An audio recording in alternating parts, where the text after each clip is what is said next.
this is Lady B, and this week I am making Washington pie. I was introduced to this recipe by a friend of mine named Mina Murrey, who made a video of her making this recipe and trying it out.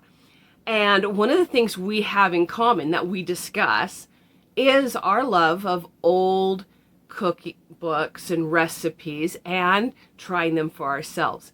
And when I saw her video of this, I just had to give it a try myself. Now, it comes from Fanny Farmer. We have it in different formats. She has some kind of card catalog. I have a reproduction of the 1896 cookbook, but it's the same recipe, even if her version has it all on one card and mine has it in a recipe that refers to a recipe, which then refers to another recipe. But in the end, it's the same recipe. And I'm looking forward to giving this a try. Now, it's called Washington pie, but it's actually a cake. And according to Mina, who I believe, the reason they call that is even though the Fanny Farmer cookbook and recipes call for cooking it in a cake pan, originally it was cooked in a pie tin. And anything cooked in a pie tin was called a pie, even though it's a cake. So, let's get started. To make this recipe, you need 6 ingredients.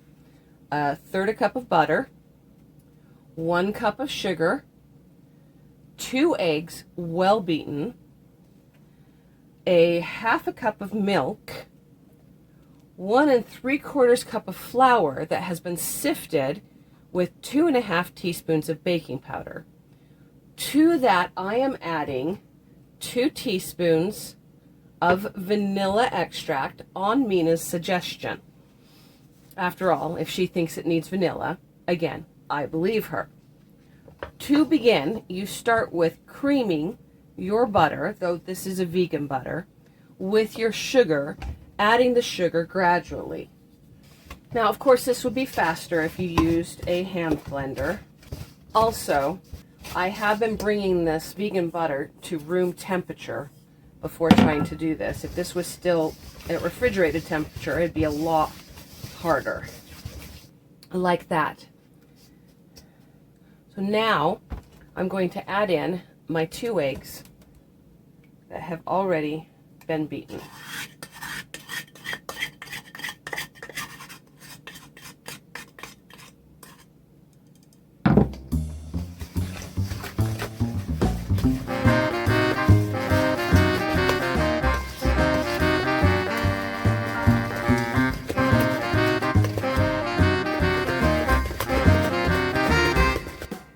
After you have finished creaming the sugar and the butter, you start adding the flour and the milk, alternating between them. Now, I have already started doing that here. I'm afraid I ran out of memory and my camera shut off. So, here's the beginning of it. I'm just going to finish adding them now.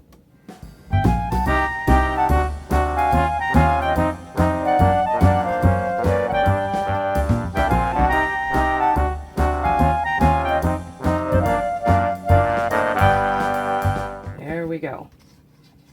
Now the last thing I'm going to add is that vanilla that Mina suggested.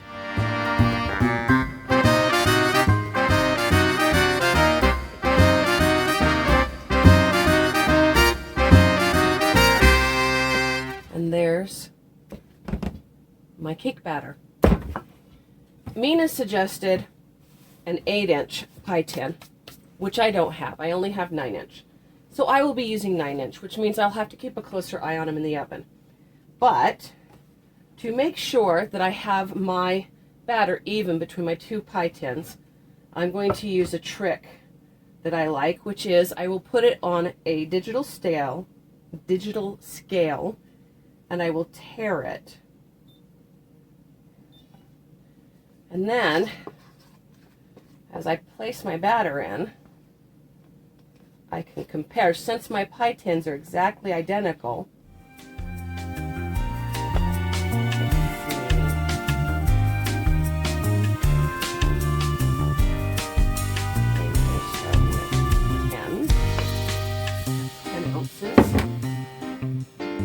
this ends up being.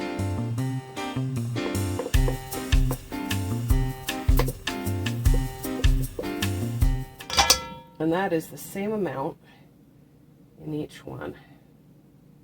So let's spread this around in the pie tin.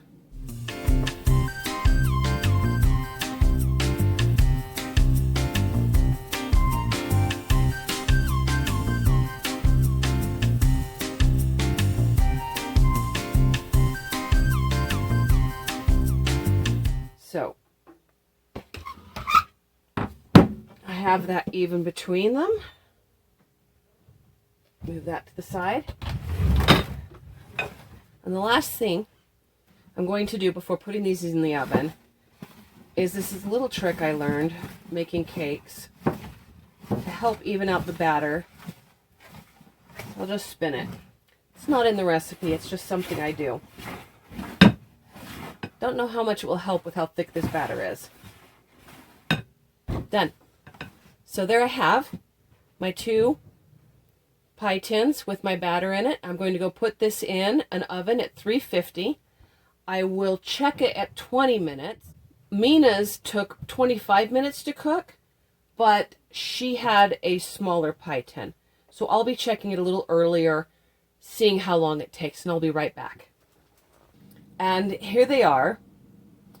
Now, they were beautiful in the oven and rose beautifully, but as my gluten-free flour often does when I make it into cakes, it did fall.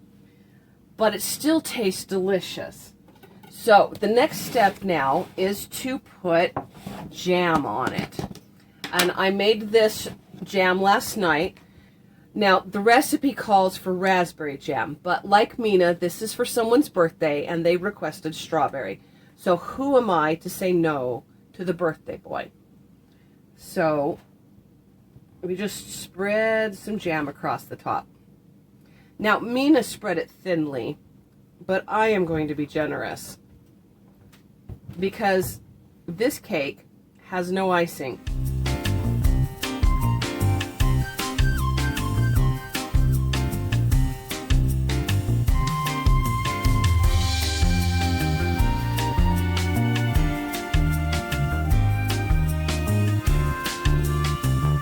There we go.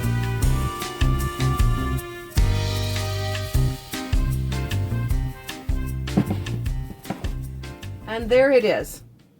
Now, the reason I have this bottom one upside down is that was another suggestion of Mina's to put the bottom one upside down so that when I put the top one on, they'll be the same size where they meet. And I do think that looks nice. Now, normally you would finish the top with a little powdered sugar, but I don't have any with me. So I'm going to call that good, and we'll see how it tastes.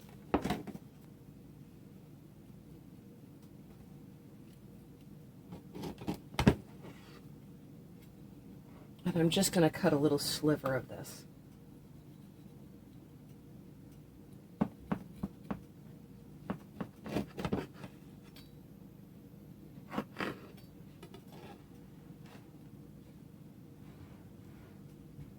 Right there.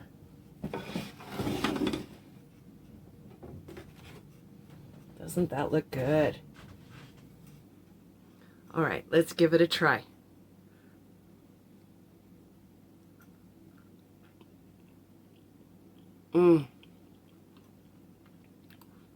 The flavor reminds me of strawberry shortcake. I'm thinking, instead of the sprinkled powdered sugar it calls for, I'm going to break out a little whipped cream to top this off with when we pass this around at the party tonight. Oh, so good. So,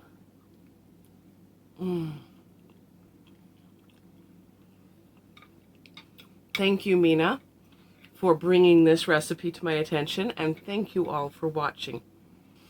Now, if you liked this and enjoyed this, please like and subscribe, and I will see you next week.